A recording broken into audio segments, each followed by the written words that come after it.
हर हर महादेव, शिव शंभु भोलेनाथ।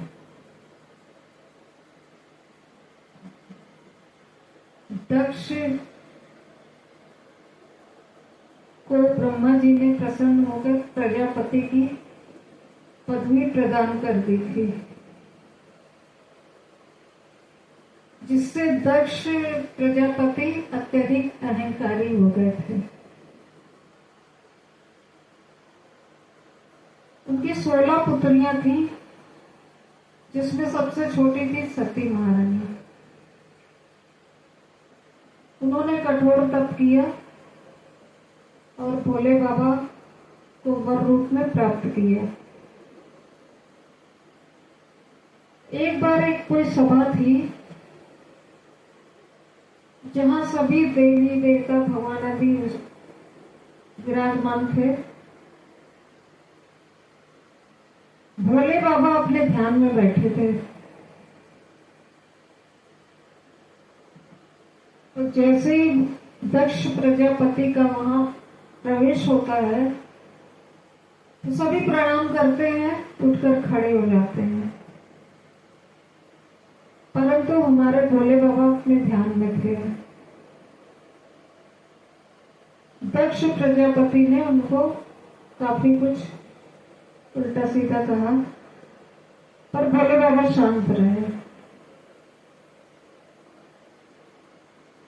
दक्ष प्रजापति ने भोले बाबा का अपमान करने के लिए एक अत्यधिक बड़ा यज्ञ रखा और उसमें सभी देवी देवता, सभी जितने भी भगवान हैं, सबको आमंत्रित किया।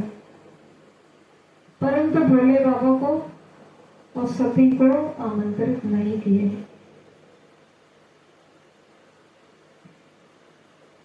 सती महारानी जी आश्रम में फूल तोड़ रही थी, तो देखती क्या है कि सभी देवी देवता विमान पर सवार होकर चले जा रहे हैं। पूछती है कि आप लोग कहाँ जा रहे हैं? तो उन्होंने कहा कि आपको नहीं पता, आपके पिताश्री ने एक बहुत बड़ा यज्ञ का आयोजन किया है और हम सबको आमंत्रित किया है।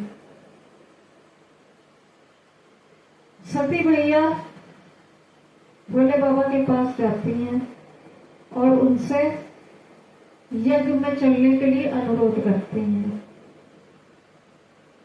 भोले बाबा ने स्वयं तो जाने से मना कर ही दिया, साथ में सती जी को भी बहुत समझाया, परंतु वो तो हठ पर अड़ गई। भोले बाबा ने कहा कि बिना बुलाए नहीं जाना चाहिए कहीं।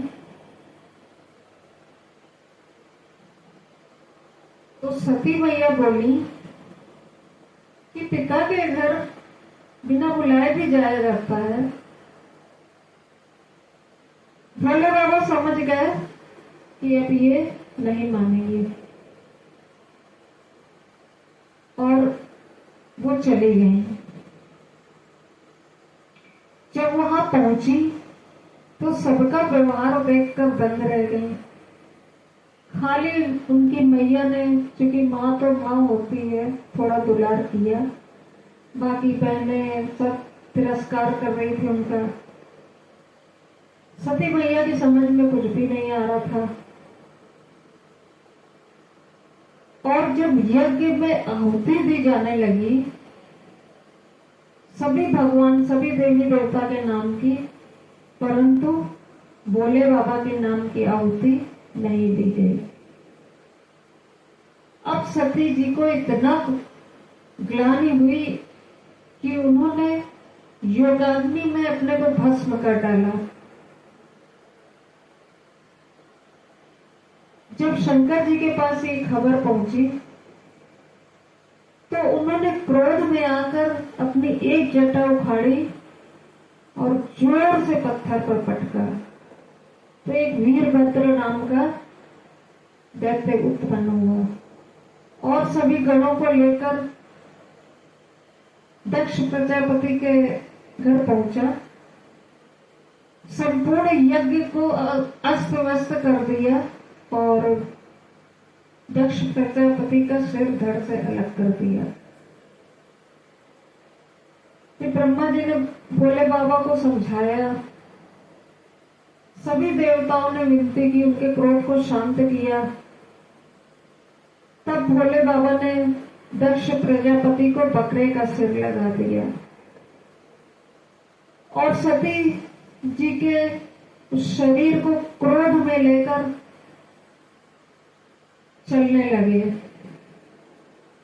तभी विष्णु जी ने उनके एक एक अंग को काट काट कर जहां जहां से भोले बाबा जा रहे थे वहां वहां गिराते गए और वहां जहां जहां उनके अंग गिरे वहां वहां शक्तिपीठ बन गई।